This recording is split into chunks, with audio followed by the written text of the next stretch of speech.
Welcome, everyone. I'm Patrick Baker, and this is Senior Tech Coffee. And on today's episode, we're going to be talking about secure messaging, file sharing, and your privacy. Senior Tech Coffee is brought to you by Prime of Life Tech. And Prime of Life Tech is my business, rolling up on 2 years in business now. I provide technology support for computers, mobile devices, smart home technology, small networks, and that sort of thing. You can learn more about me and my services at primeoflifetech.com. All right, and I just want to again welcome everyone who's joining us today live, and we're live on Zoom. And if you're going to watch us on the replay on YouTube, thank you for watching, and please subscribe to my YouTube channel. So again, today we're going to be talking about secure messaging, file sharing, and privacy. So what are we talking about here in terms of secure messaging? Well, let's delve a little bit into some of the common messaging apps that we use pretty much on a daily basis. So we're going to be talking about how can I send things like personally identifying information, or PII as it's sometimes referred to, in a secure manner. Sometimes we need to share our birth date, our social security number, even a password with folks that we trust. But sending things over just plain text message or through emails, not necessarily the most secure way of sending that information. Similarly, if I have confidential documents like my will, the title to my car, the deed to a home or a business, even like something like my book manuscript, how can I share that with someone that I trust in a secure manner without prying eyes, getting a hold of it? Now, when I talk about prying eyes and that sort of thing, we're talking about people who are basically, intercepting wireless communications, whether it's text messages, emails, that sort of thing.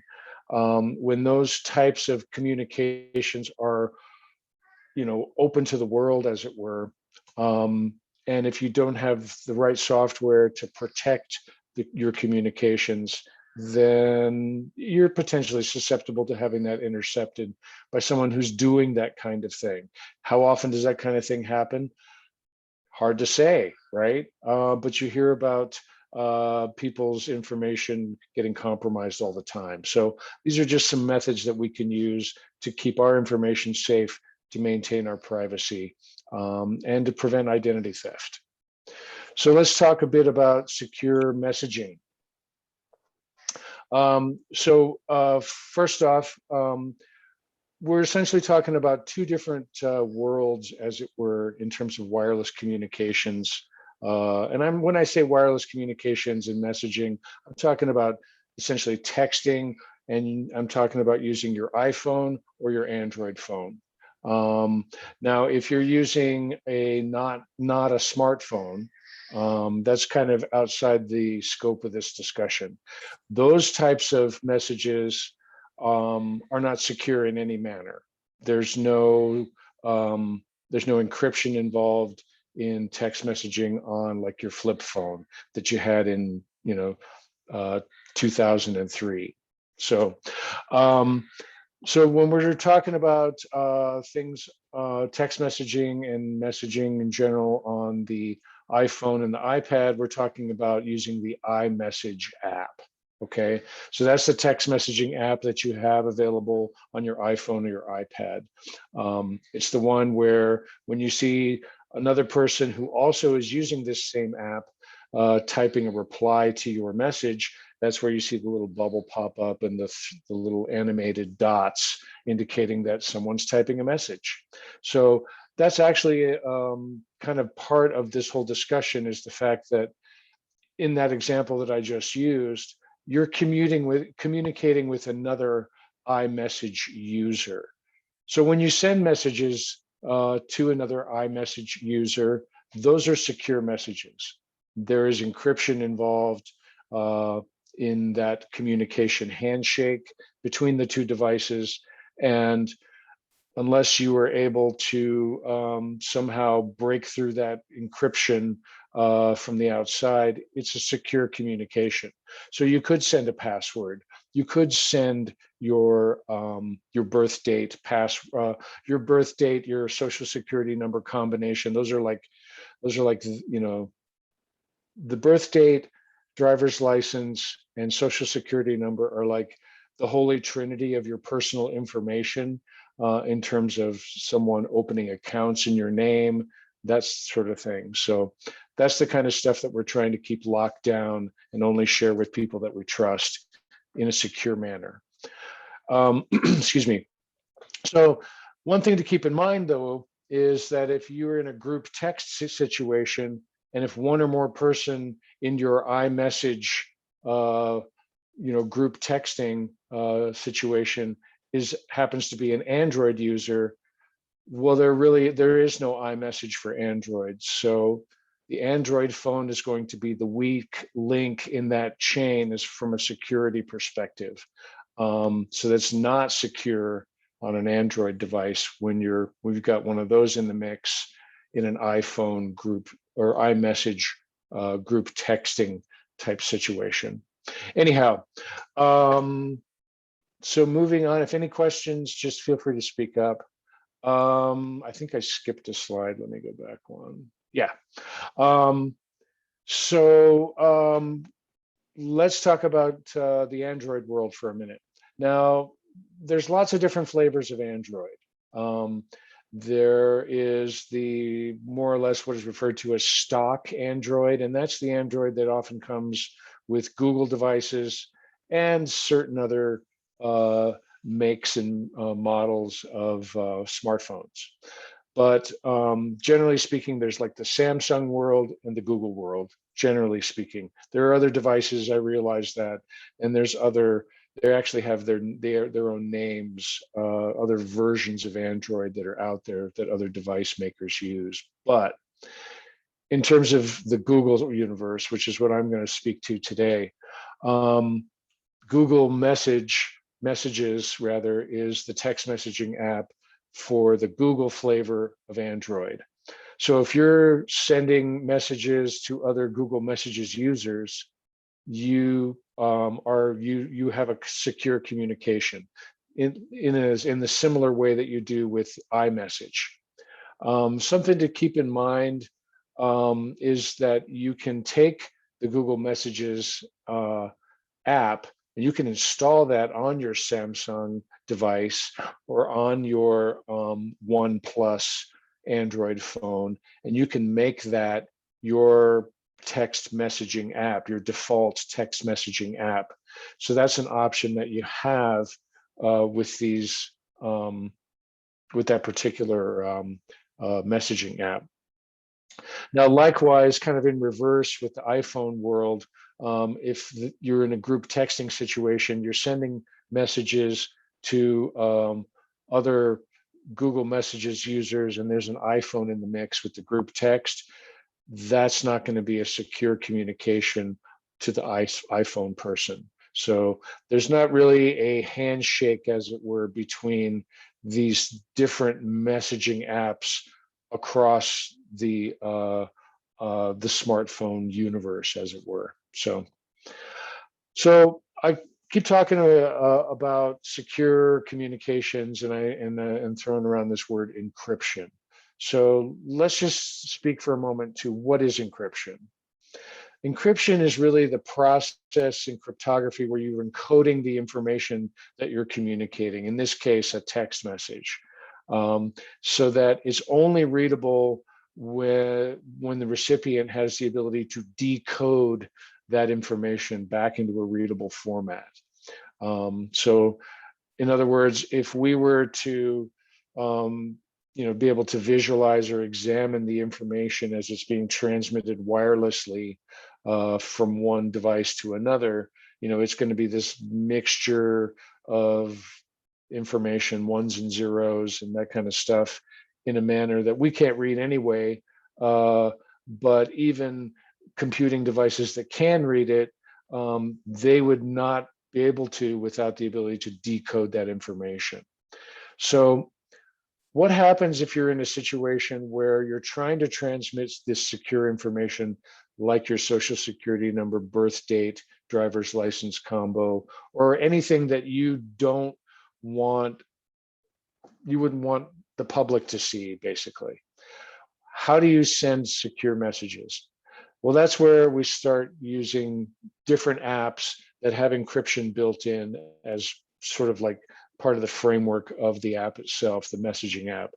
And the three big ones that are used are Signal, WhatsApp, and Telegram. And of those three, I would say probably WhatsApp is probably the most commonly used.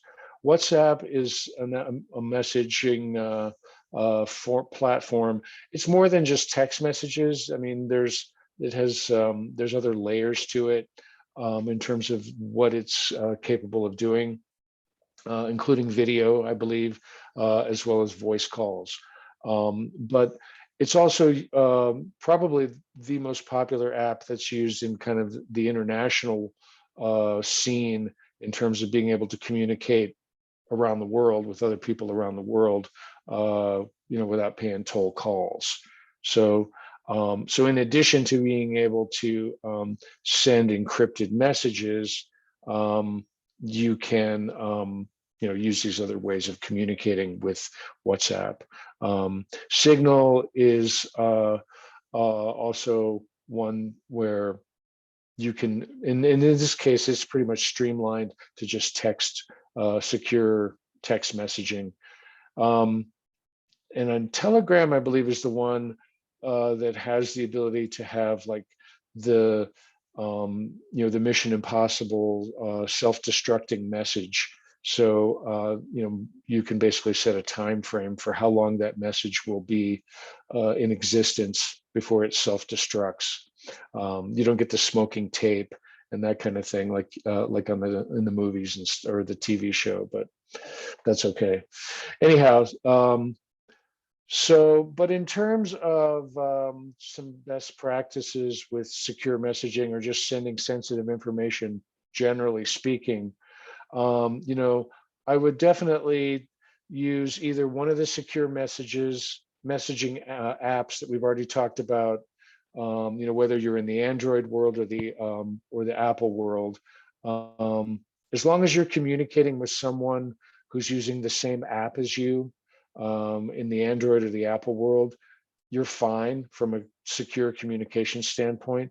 It's where you're crossing boundaries between the Apple world and the Android world where you want to use one of these encrypted messaging apps for sending sensitive information. If you're just sending your mom's chocolate chip cookie recipe, unless it's proprietary information, you shouldn't worry about whether or not the message you're sending is encrypted. If you're sending your driver's license, social security number, and birth date, you might want to think about using something that's secure. You also might consider using an app that has the self-destruct capability if it's really sensitive information and you only want that information to live out there, on a time-limited basis. So before we move on to secure file sharing, I just wanted to ask if there's any questions. So, okay, so all right. Moving on then, I'll just quick check here on who's, hey Teresa, glad you could join us. Moving on to, and by the way, for Teresa and for anyone who's joining late, you can watch the beginning of the program on the YouTube recording, which will be available later today. So sharing files securely. So what are some some discussion points on that topic? Well, first off, sending documents over email is really common, right?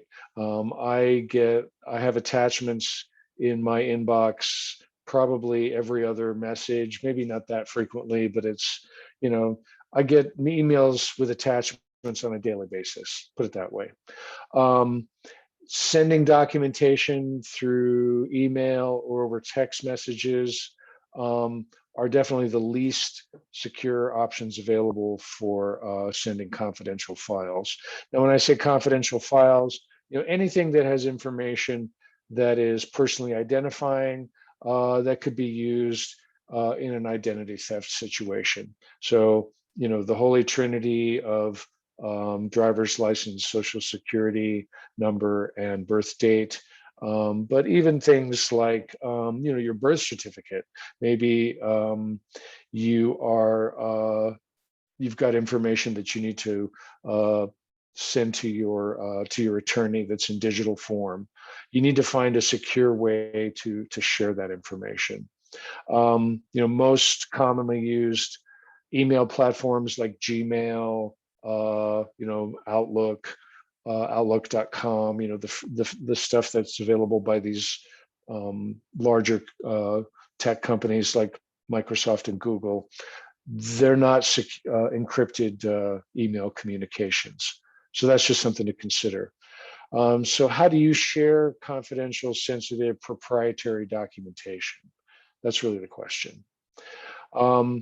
All of the common services that people use actually are, secure from an encryption standpoint.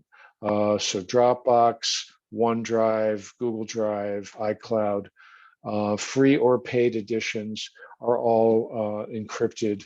So when you share a document with someone via Dropbox or Google Drive, that share is usually it's explicit with an individual. Like you plug in somebody's email address, and and in the case of most of these services, you can specify to what degree are you sharing this information with the person. In other words, can I just look at it? Can I make comments? Can I edit this document that you're sharing with me? Or, in the case of something like my will, if I'm going to be sharing that with my attorney, I want to be able to maybe have a very select group of people who can actually edit the thing. So those are some things to consider in terms of which type of these services you want to use, and to what degree you want to give permission for people to alter or just read these documents that you're sharing. Let's see, there we go. So there's some questions that arise regarding putting my sensitive information out in the cloud. First off, how long do I want to keep it there? Do I want to keep it there in perpetuity? Excuse me one second.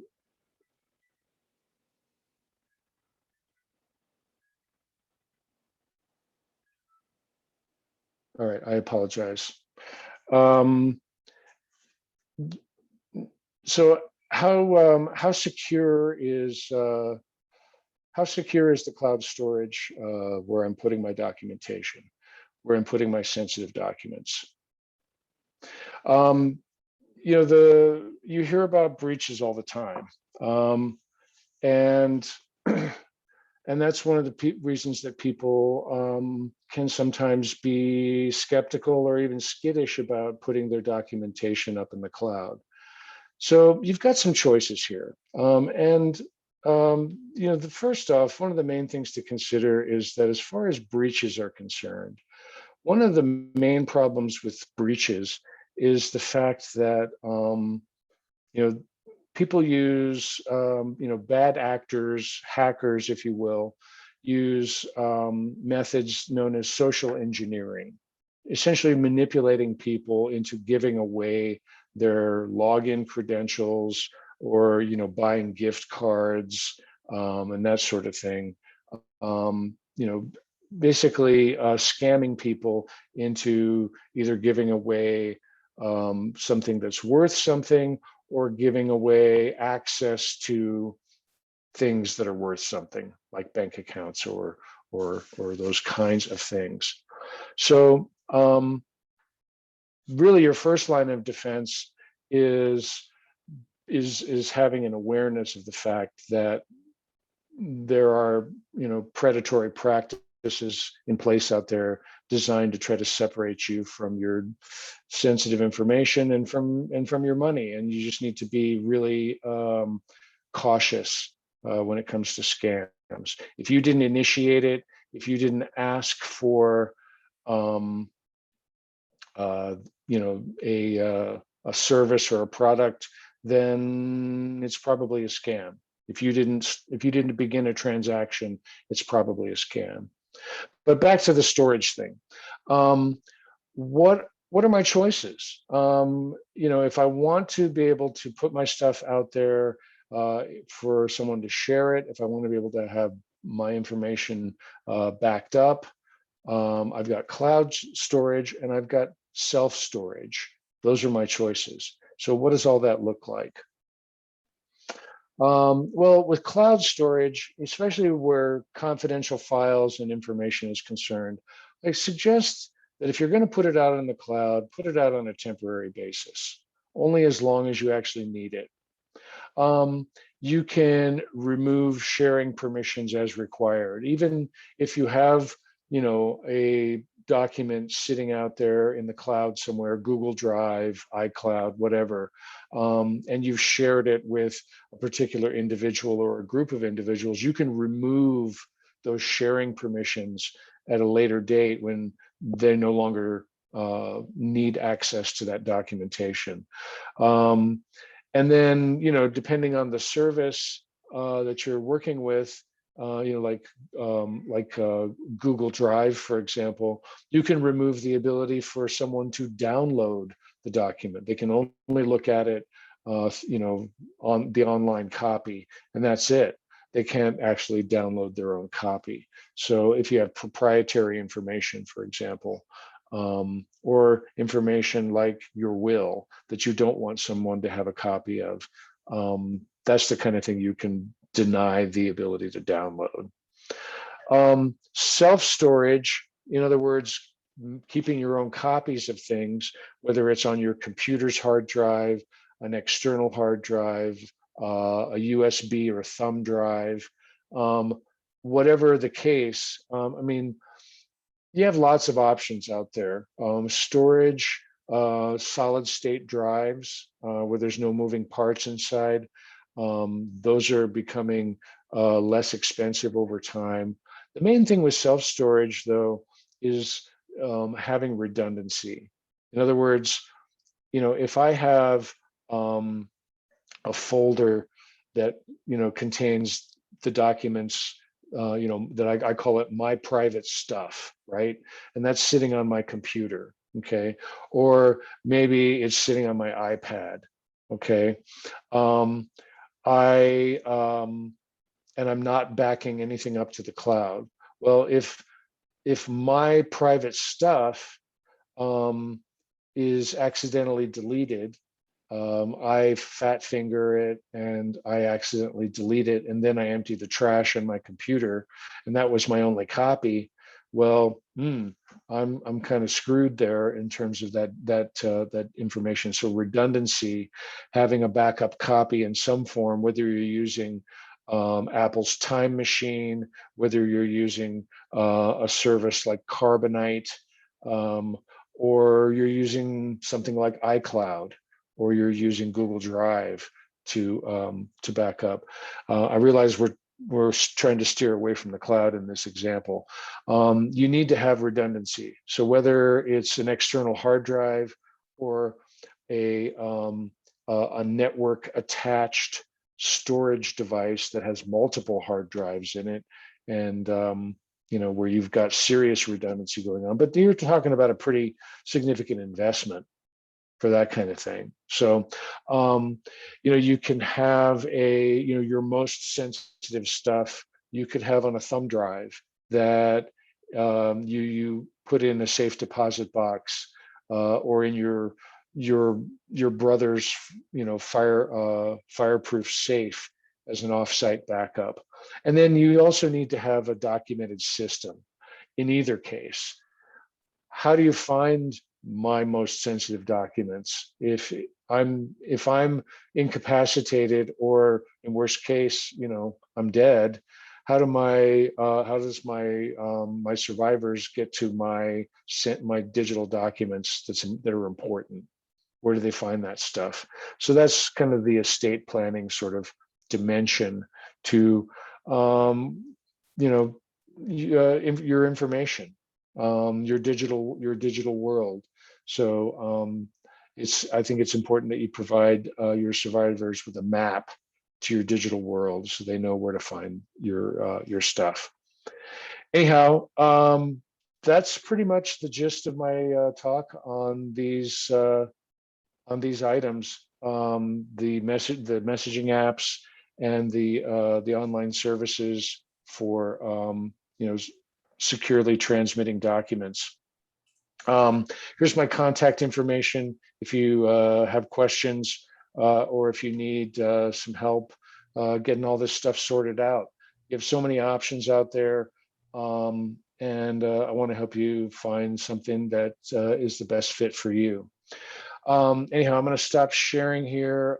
Thanks for joining today, by the way. Always appreciate that. Let's take a look at the chat here real quick. Okay. Yeah, Teresa says, thanks for the chat, learned some things. So you're welcome, Teresa. Thank you. Appreciate everyone joining today. Anyhow, kind of a brief talk today, but I wanted to give you folks something to ponder. Probably going to be taking a little summer vacation as far as Tech Coffee is concerned for the month of July. And we'll be back in August with some new guests and some new technical topics. And Jane, yeah, you have a question, and it's okay if it's not on topic. Well, it concerns Android phones and messaging. I have a group, and when we routinely have group texts with 10 to 12 people on them.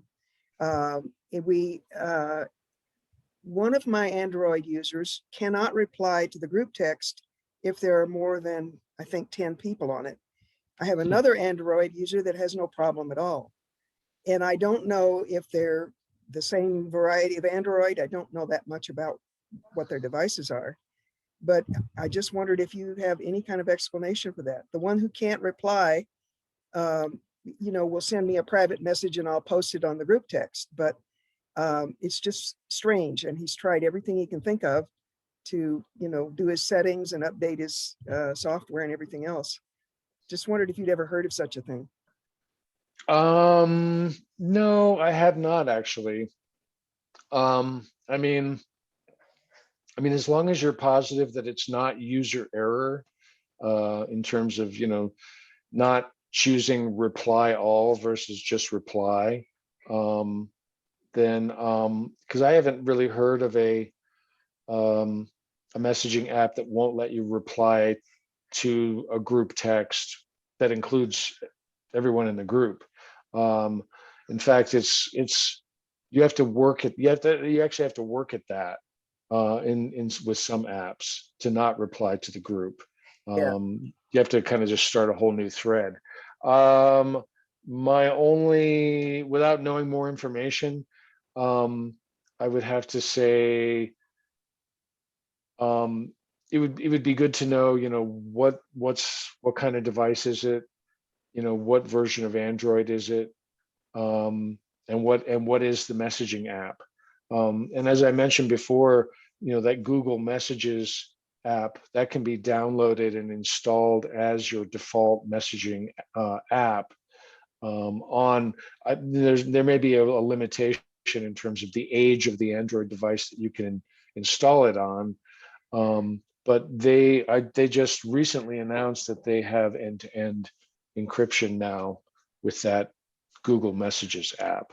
So if you're using that, I know it doesn't sound like your friend is, but I'm just saying, you've got that security piece that I was referring to earlier in the talk, but also I know for a fact that you can reply to group text with that particular app. So Okay. I'd say it's a problem with the app. Probably, yeah, yeah. Yeah. And I don't know what version he's using. I don't know which device he has. The other user has a Samsung, I know, but I'm not sure what his is. And I don't know what, you know, Sure. it's not a big deal. We manage it, but it's kind of annoying sometimes. Yeah. Well, it makes you or whoever is the message originator kind of the The gatekeeper. the gate. Yeah, I was going to use that exact word, actually, the gatekeeper, in terms of that person's ability to stay engaged in the conversation. Maybe switch over to something like WhatsApp. With that, I mean, these encrypted messaging apps, besides just the encrypted piece, they're designed for situations exactly like what you're describing, where you've got multiple people in some kind of conversation. You don't want to be limited by whatever technology happens to be in one person's hand. I mean, it sounds like your group is being nice and accommodating with this person, but um, it could become frustrating over time. You never know. Yeah. But if you switch to like a WhatsApp or something like that, then you're not really technology limited because you're all on the same platform as far as the messaging is concerned. That might work if we have all different levels of people's comfort with technology. So Sure. um, I suspect that asking some people to change would be frustrating for them because they're used to just using their text Yep. messaging. And that's probably not worth the aggravation for them. Yeah, that's the downside of changing horses in midstream like that is, yeah, If it were business, that would be different. But right. this is not a business group. It's social more. Yeah. Gotcha. Well, I Well, appreciate that. Thanks. sure thing. The other alternative is, if everybody's on Facebook, for example, you've already got Facebook messaging, you know, pretty much built in. They'll want you to install the messaging app, but then there's that learning curve, switching apps thing again. But that's maybe something else to consider, is if you're all on the same social media platform somewhere. Anyhow, that's all I've got to share today. Thanks everyone for joining. Appreciate you being here, and have a great summer. You too. Have a good vacation. We'll be back. I'll be around, but we'll be back on Tech Coffee here in starting in August. So thanks everyone. Have a great day.